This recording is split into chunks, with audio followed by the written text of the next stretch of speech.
Isekai Quartet movie Another World has our Isekai Quartet main cast and Naofumi's group get re-isekai'd into another wasteland world where there's a bunch of golems that attack people, and there is a Chunibyo golem who is friends with a human man, and the only other human is a spy from Tanya's world who's trying to escape by trying to figure out how to unleash a bigger golem that can create basically the portal out and send everyone back to their world. And by their world, they of course mean the school from Isekai Quartet and not their actual original worlds, which I guess even then wouldn't be their original worlds because they've all been isekai'd. So basically, this is a movie about a group of isekai protagonists getting re-isekai'd into a classroom and then being isekai'd from that classroom isekai into a new world, right? So we're on like world 3 or 4. So anyway,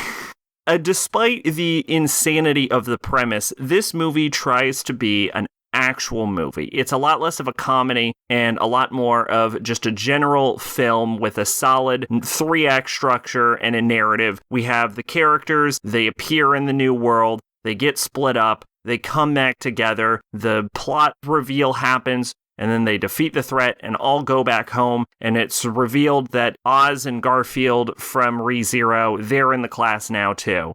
Huzzah. But because of this, I would say that most of the characters get their time to shine, or at least most of the, like, major characters. I'm struggling to remember anything that, like, Darkness or Kakiotis did. So not all of them. A good amount of them did. And I was disappointed that we didn't get to see Aqua do something actually goddess-like. The most she did is carved a very nice door in this film. But the big thing is that this kind of comes off as more of a traditional action-adventure movie than a comedy.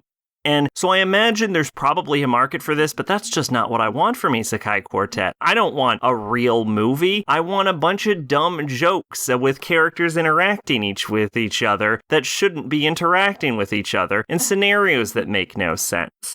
More to that point, I would say that this feeling like an actual movie makes it a lot more like what I would traditionally associate with a regular crossover, where you have the two characters and then they pose cool and then the fans of both series cheer. I hate those. I hate real crossovers. So yeah, I mean, you still got the characters you want being themselves. There's an occasional funny moment or two in this movie, and I do think the spy aspect about the girl who's from Tanya's world, I do think that's kind of interesting. It all comes together fine, so there's nothing to, like, dislike about it.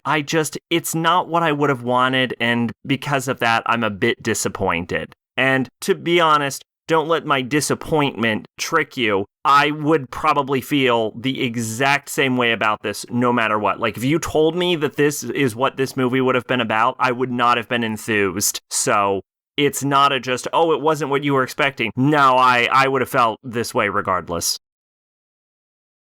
Twitch and Discord in the description. I've been Sacrobolic, your Envoy of Hope. Bye-bye.